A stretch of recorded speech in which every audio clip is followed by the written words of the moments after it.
Hello, नमस्कार दोस्तों। आज हम बात करेंगे टाटा टेक्नोलॉजी के स्टॉक्स के बारे में। और इस स्टॉक्स में अगर आप देखेंगे तो ये स्टॉक्स हमारा एक लेवल पर जम चुका है 3 दिन से। स्टॉक्स पर एक लेवल पर जमने का मतलब ये है कि ये स्टॉक्स के अंदर या तो एक बहुत बड़ा मूवमेंट आने वाला है या एक बहुत बड़ा जो है यहाँ पर हमें बेवकूफ बनाया जा रहा है, ठीक है, गिराने के लिए। अभी स्टॉक्स में अगर आप देखेंगे तो स्टॉक्स हमारा फंडामेंटल अच्छा है, पर स्टॉक की जो लिस्टिंग है वो बहुत ही ऊपर हुई थी, जिसकी वजह से ये स्टॉक्स हमारा लगातार डाउन ट्रेंड को इंडिकेट कर रहा है। और जब से ये आया है तब से स्टॉक्स नीचे ही जा रहा है। मंथली चार्ट के बारे में हमने ऑलरेडी डिस्कस किया था और कल हमने इस स्टॉक्स के ऊपर मंथली चार्ट पे बात भी की थी और कहा था कि ये स्टॉक्स जब से आया है देख सकते हैं हम मंथली चार्ट में एक के बाद एक रेड कैंडल और लो बनाते हुए नीचे की तरफ जा रहा है। और इस मंथ की जो कैंडल है वो भी हमें नीचे जाते हुए दिखाई दे रही है और नीचे की तरफ ही जाने की तैयारी कर रही है। तो अब यहाँ से तो एक बात साफ है कि अगर स्टॉक्स हमारा ये जो लो है, ये 1003 का या मान के चलिएगा 1000 के आसपास का, ये लेवल अगर तोड़ेगी तो फिर से स्टॉक्स हमारा नीचे जाते हुए नजर आएगा। मंथली चार्ट के बेसिस पे, डेली चार्ट के बेसिस पे 1000 का लेवल है जो कि 1000 है, ना कि 1003 का लेवल है, ठीक है। तो ये मंथली चार्ट पे 1003 या 1000 का एक बहुत ही इंपॉर्टेंट लेवल है। अभी अगर हम बात करें तो मंथली चार्ट हमारा नेगेटिव इंडिकेशन दे रहा है। अब हम यहाँ पे चलते हैं वीकली चार्ट की तरफ। वीकली चार्ट हमारा क्या कह रहा है, वो भी हमारा नेगेटिव इंडिकेशन दे रहा है। और ये तो बिल्कुल क्लियर कट इंडिकेशन दे रहा है कि स्टॉक्स हमारा एक चैनल के अंदर काम कर रहा है और स्टॉक्स नीचे जा रहा है। अगर आप यहाँ पर इस कैनल के हाई को और इनके हाई को ज्वाइन करेंगे तो ऊपर एक चैनल बनेगा और इस कैनल के लो को, इस कैनल के लो को और इनको ज्वाइन करोगे तो यहाँ पर एक चैनल बनेगा। साथ ही यहाँ पर देखिएगा हर एक कैनल का जो विक है ये यहाँ पे लो बना हुआ है विक का।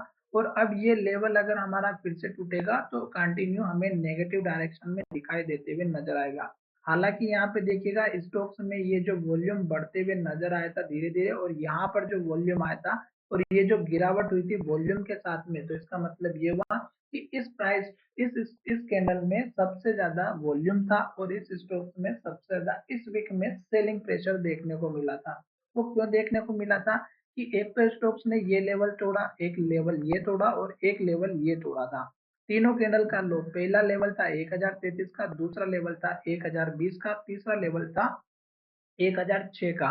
तो इस वजह से ये जो बड़ी सी लास्ट वाली जो कैंडल दिखाई दे रही है इसमें वॉल्यूम भी था और ये सारे लेवल्स तोड़ने की वजह से ये स्टॉक सेलिंग प्रेशर में था और सेल आउट यहाँ पे होता हुआ नजर आ रहा। अब आप सोच रहे होंगे दोस्तों कि ये स्टॉक्स फिर से ऊपर जाए और फिर से हमें स्टॉक्स में एक मल्टी बिगर दे स्टॉक्स का रिटर्न। तो दोस्तों आपको थोड़ा सा साइकोलॉजी के बारे में समझना है। क्या साइकोलॉजी होती है कि अगर आपने यहाँ पर इस कैंडल में किसी ने एंट्री जरूर की होगी, बाय करके जरूर रखा होगा, ठीक है। अब वो वेट कर रहा है कि मेरा ये स्टॉक फिर से मेरे इस लेवल पर कब आएगा, बेच देगा। भले प्रॉफिट ना हो, भले लॉस 1500 रुपए का हो, पर वो नो लॉस नो प्रॉफिट में निकालने की कोशिश करेगा और इतना बड़ा लॉस बिल्कुल भी नहीं लेगा, ठीक है। ये इस कैंडल में जो बायर बैठा हुआ है उसकी बात है। इसी तरह हर कैंडल में हर हाई लेवल पे इस लेवल में इस कैंडल पे भी बैठे होंगे 1250 के लेवल पे, इस कैंडल के हाई पर भी बैठे होंगे जो कि यहाँ पे 1150 1250 का है, इस कैंडल के हाई पर भी बैठे होंगे जो कि यहाँ पे 1150 1150 का है, फिर इस कैंडल के हाई में तो सबसे ज्यादा बैठे होंगे जो कि 1100 1150 का है। क्यों? क्योंकि इस कैंडल का हाई, इस कैंडल का हाई और इस कैंडल का हाई, इन सभी कैंडल में इतने लोग बाय करके बैठे होंगे और वो अभी इंतजार कर रहे हैं कि ये स्टॉक फिर से हमारा कब ऊपर आएगा और फिर हम अपने इस स्टॉक्स में जो है इसको बेच देंगे। क्योंकि अब वो क्या हो चुके हैं, घबरा चुके हैं, क्योंकि उनको जब से स्टॉक्स में लिस्टिंग हुई तब से स्टॉक्स इनको रुला ही रहा है और स्टॉक्स अभी तक इस लेवल पर जो है नहीं आ पा रहा है।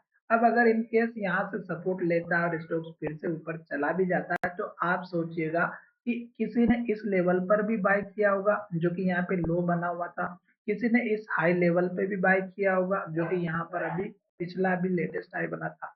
तो ये क्या होता है कि जब स्टॉक इसके पास आता है तो वो नो प्रॉफिट नो लॉस में अपने स्टॉक्स को सेल आउट करने की कोशिश करते हैं और इस स्टॉक से निजात पाने की कोशिश करते हैं।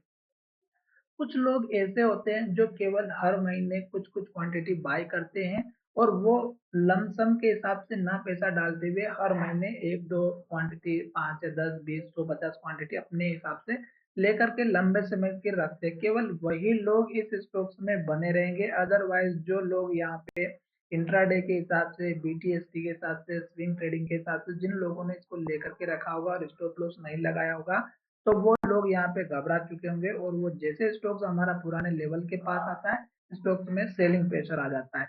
ठीक है? तो अब यहाँ पे 2 बात है, या तो स्टॉक्स जैसे यहाँ पे देखिएगा इस वीक में एक बहुत बड़ा मूवमेंट मिला था, इसमें बहुत सारे बायर फंसे होंगे इस लेवल पर, ठीक है?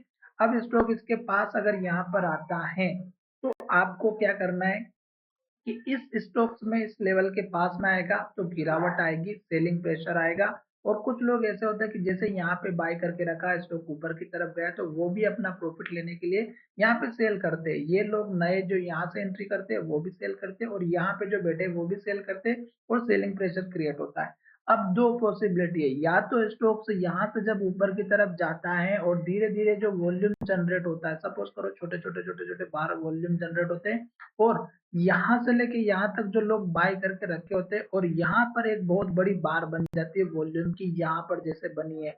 तो वो क्या होता है कि यहाँ पे जितने लोग बाय करके बैठे होते हैं, वो उस एक ही बार के अंदर, एक ही कैंडल के अंदर आ जाते हैं और यहाँ पे जो पुराने वाले लोग बैठे होते हैं, यहाँ पे बाय करके वो भी उस बाय बाय के अंदर आ जाते हैं। उस कैंडल की जो बार होती है उसके अंदर आ जाते हैं और जितने भी यहाँ पे सेलर बैठे थे उन सभी को यहाँ पे वो खत्म कर देते हैं और यहाँ से स्टॉक्स लेवल को ब्रेकआउट करके ऊपर की तरफ चला जाता है। तो इस तरह से मार्केट काम करता है और ये मेरे हिसाब से मेरी साइकोलॉजी है। हो सकता है कि आपके सोचने का तरीका और आपके काम करने का तरीका अलग हो। साथ ही यहाँ पर अभी स्टॉक्स डाउन ट्रेंड में चल रहा है और डेली चार्ट पैटर्न में भी अगर आप देखेंगे तो हमारा यहाँ पे एक नेगेटिव इंडिकेशन दे रहा है। बार-बार आप देखेंगे तो स्टॉक्स इस लेवल पर ट्रेड कर रहा है 1006 और आज का लो 1006, कल का लो 1008 और ऊपर की बात करें तो स्टॉक जहाँ से ओपन होता है वहीं से गिर रहा है। अब आप देखिएगा कि ये लेवल हमारा यहाँ पर भी बना हुआ 1005 का, ये लेवल टूटा तो फिर स्टोक्स का इस कैंडल का लो 1000 का, फिर इस कैंडल का लो अगर आप देखेंगे तो 1000 का है। तो ये 1000 का लेवल अब आपके लिए फिर से एक इम्पोर्टेंट होने वाला है और आपको ध्यान में बस यही रखना है कि स्टॉक्स की क्लोजिंग कहाँ पर हो रही है, ठीक है? अगर स्टॉक्स की क्लोजिंग हमारी लो की तरफ हो रही है तो आपको फिर से वेट करना है। जैसे यहाँ पे रेड कैंडल और लो बनते हुए स्टॉक नीचे की तरफ आया था और इस बड़ी सी कैंडल में जो है वॉल्यूम सबसे ज़्यादा देखा गया था। तो इसमें यहाँ से नीचे से रिकवरी भी हुई थी इस लेवल से, तो इस वजह से ये स्टॉक्स इतना ज़्यादा नहीं गिरा। अगर वॉल्यूम के हिसाब से ये स्टॉक्स गिरता, तो देखिएगा यहाँ पे एक दिन पहले का जो वॉल्यूम था वो आप चेकआउट कीजिएगा कि यहाँ पे बहुत बड़ी गिरावट हुई और स्टॉक्स में वॉल्यूम बहुत ही कम था। पर इस स्टॉक्स में वॉल्यूम डबल या ट्रिपल था, तो इस हिसाब से ये स्टॉक्स का वॉल्यूम जो देखने को मिला तो ये जो बड़ी कैंडल है इसकी डबल कैंडल बन जाती और स्टॉक एटलीस्ट यहाँ तक आ जाता 960 रुपए के आसपास। तो इसका मतलब ये था कि इस लेवल से फिर से रिकवरी आई, फिर से बाइंग एक्टिविटी हुई और स्टॉक को यहाँ पर क्लोज किया। ये चीज आपको थोड़ा सा समझना जरूरी है, जो कि वॉल्यूम के हिसाब से मेरी साइकोलॉजी है।